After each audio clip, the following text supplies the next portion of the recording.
What's up guys, Philippe here. So, logo designing with a free software, can we do it? Surprisingly yes, and I'm going to show you how. One of the biggest issues with free software is the kind of limitations that you have, and most of them nowadays also seem to be web-based, which I'm not a big fan of. However, I did come across one of them this week that's called the Gravit Designer, and that one also allows you to download and install on your computer. However, you do need to be connected to the internet to be able to use the free version. But I guess that's not so much of a problem nowadays anyway. So let's just get into the software and see what we can do with it. So here's the software. I'm just gonna go ahead and use the A4 size, but you can set your own dimensions there if you prefer.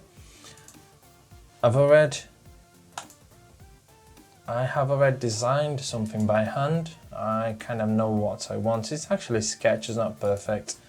It's always a good idea to do that when you're designing your logo, to come up with some ideas before going into the software. Just give it a go. You don't have to be any good with hand drawing. I'm not, as you can see, it's pretty terrible.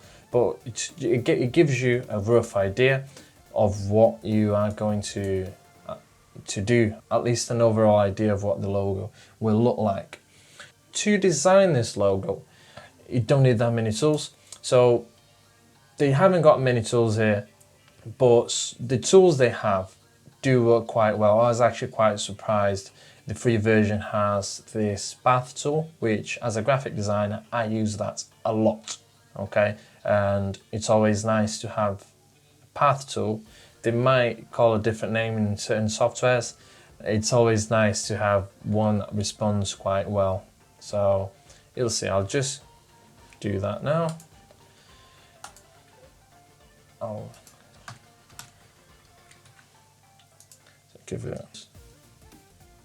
So guys, it's always important to keep your logo simple, okay? You don't have to exaggerate with it, have too much stuff going on, because remember, the logo is going to be used on a small format and a large format. Large formats, usually not a big deal because it's large, you can see everything that's going on. But of course, if you've got too much going on, it's not going to be nice to look at. And if it's a small size with too much going on, you won't be able to tell what it is.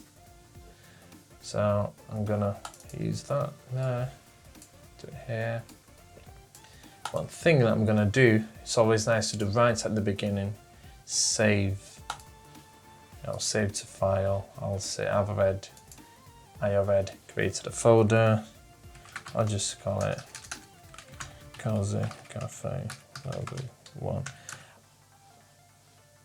I was actually quite surprised of how professional this software looks. I mean, I know it doesn't have many stuff there, too many tools available, but it does have some essential things like layers on the side here, which helps you keep things organized. You can see the page you are working on, and positions, dimensions, rotations, alignment tools over there, set your colors and everything, some effects already there. And so it makes things a lot easier for you. I'll just give it some color. I'm not going to spend too much time with this, choosing the perfect color. I'm just going to give some green there, but it's important to do some research on colors as well, see what kind of colors certain businesses use. Like, you can go ahead and Google what the meaning of the colors. Sometimes that helps. Sometimes that's a good idea depending on what sort of...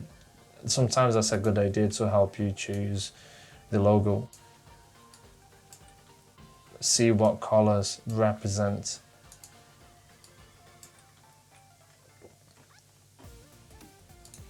Sometimes the logo might look very simple, but it tends to be expensive to get someone to design, and it's not always to do with the time it takes to design, but it's all about the research. It's all about making the right decisions. That's why it tends to be expensive sometimes, because there is a lot of thinking going on and sometimes the logo is very, very simple with one simple or basic icon that takes literally minutes to design, but it's the process of getting to that simplicity. And when you're designing, check all the gaps. Just make sure you haven't got something like this, for example, like this, things are going overlapping, so just keep it organized, try to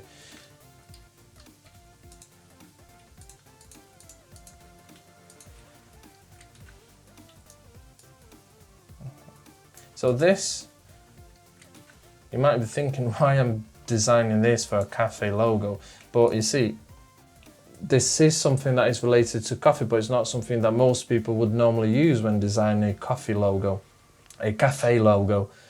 This actually resembles a coffee tree. I was quite surprised as well that they included this on the free version, which is very useful for me, at least I use it quite a lot, which is right on a path. I'm gonna go with the, let's give it some color. Actually, I'll just choose the font first. I kind of know what I want, and that is it. I'll just put the name there, I forgot. That was cafe should. Give it, let's say 60. Oh, that's a bit too much. I'll move here. Oops.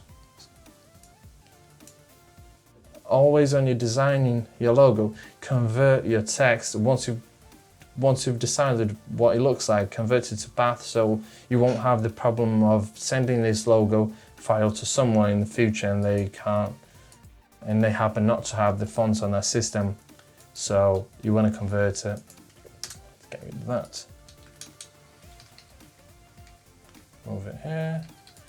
So I'll just make that a little bit smaller to make it,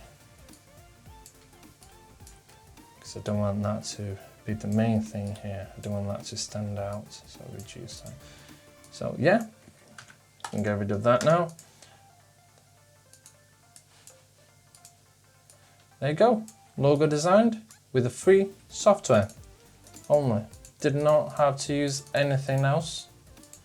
You see, it is possible, and if you're struggling with your design, you could go through the libraries here, because they have lots of stuff that you can use. But they're all SVG files, which means they're vector. They are fully customizable, so it's kind of nice. All you have to do now is export, and if you want to export that with a transparent background in the software, you have to click on the background. You'll see it comes with the color there. So you change the opacity from 100 to 0, and the background is transparent. Just go ahead and export as a PNG file, then you'll have that transparent background. And also export a SVG file, because that is a vector file. So whenever someone's going to do any work for you, design a flyer or design a banner, design a website, whatever it is, if you send the SVG file or a PDF, you can also do a PDF, but I'd say just do the SVG. They can edit that to whatever size they need without any issues at all. So there you go, that's how you design a logo using only free software. Thank you so much for watching this video, guys. I hope you have enjoyed it. I sure did. I had lots of fun coming up with this and creating this video, and I want to produce more videos, more creative work videos. And if you have any ideas, if you've got anything in mind you want to learn how to do, just leave in the comments below. Please hit that like button, subscribe to the channel, and ask your friends and family to subscribe as well to support the channel, because I really need your help, guys, to grow this channel. And Once again, thank you and see you soon.